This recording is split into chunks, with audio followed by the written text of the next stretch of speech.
हजारों करोड़ का माल जाता है यहाँ से विदेशों में।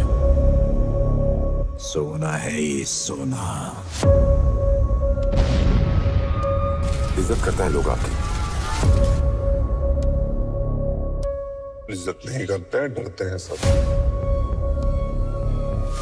पर डर की यही दिक्कत है, कभी भी खत्म हो सकता है।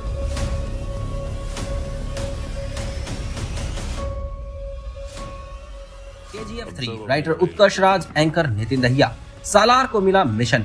किस काम को अंजाम देगा सालार? क्या है अंडरवर्ल्ड का कनेक्शन?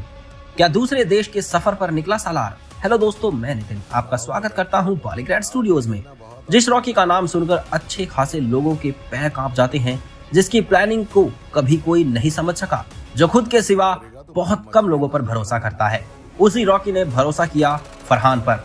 एक छोटा लड़का जिसके दम ने रॉकी को इम्प्रेस कर दिया। खुद कमजोर होते हुए भी अधीरा के सामने बहादुरी से खड़े रहने वाला फरहान जब रॉकी के नजर में आया तो उसने उसे फोन अपने बिजनेस को बढ़ाने के लिए भेज दिया। और शायद ये रॉकी की पहली और आखिरी गलती थी, क्योंकि फरहान वो इंसान था जो रॉकी की तरह ही बड़ा बनना चाहता था, और एक मयान में कभी भी दो शमशीरें नहीं रह सकती। फोन में फरहान ने उसका गोल्ड बिजनेस तो बढ़ाया, लेकिन उसी के साथ कुछ ऐसा काम भी किया जिसका खामियाजा रॉकी को भुगतना पड़ा। फरहान पैसे और पावर को हासिल करना चाहता था, इसलिए उसने गन्स और फाइट्स में पैसा लगाना शुरू कर दिया। वो बड़े बड़े फाइटर को बुलाता और लड़ता। वो खुद के कॉन्ट्रैक्ट किलर्स बनाने लगा और जिन्हें हथियारों की जरूरत थी वो उससे मदद मांगते।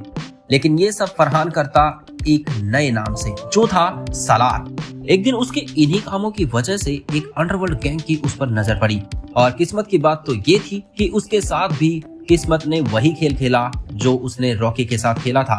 उसके हाथ में बड़ा बनने की चाबी थमा दी। एक दिन अचानक से सालार के पास एक कॉल आई, जहां दूसरी तरफ से एक अनजान इंसान ने उससे कहा, एक बढ़ते समंदर को रोकना है, इस तरह की मछलियों को कोई चोट ना पहुंचे। सालार के लिए ये इशारा बहुत साफ था। उसने बिना कुछ पूछे और समझे हाँ कर दी और फोन कट गया।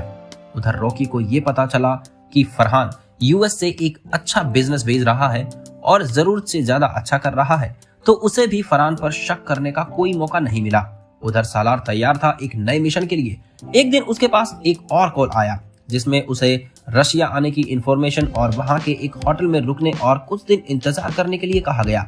सालार अपना सारा बिजनेस अपने राइट हैंड अरबाज की नजरों पर छोड़कर चला गया, और उसने अरबाज से ये कहा कि अगर रॉकी भाई का फोन आए और वो कुछ पूछे तो उनसे कहना मैं बाहर गया हूँ किसी गोल्ड डील के चलते, कुछ दिन में आ जाऊंगा। अब सालार रसिया के सफर पर निकल चुका था। जहाँ जाते ही उसे दो लोगों ने पिक किया और उसे एक होटल में थमने को कहा, पर उसके साथ ही वो एक ब्रीफकेस दे गए और कहा कि इसे आराम से देखना, बॉस तुम्हें खुद कांटेक्ट करेंगे। अब रूम पर जाकर जैसे ही सालार वो ब्रीफकेस खोलता है, वो चौंक जाता है, क्योंकि उसमें कुछ ऐसा था जिसे उसने इतनी जल्दी से एक्सपेक्ट नहीं किया था।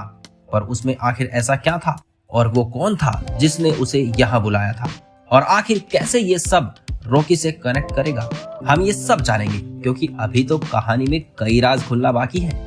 तो बस थोड़ा सा इंतजार, क्योंकि हम मिलेंगे आपसे अगले वीडियो में। धन्यवाद।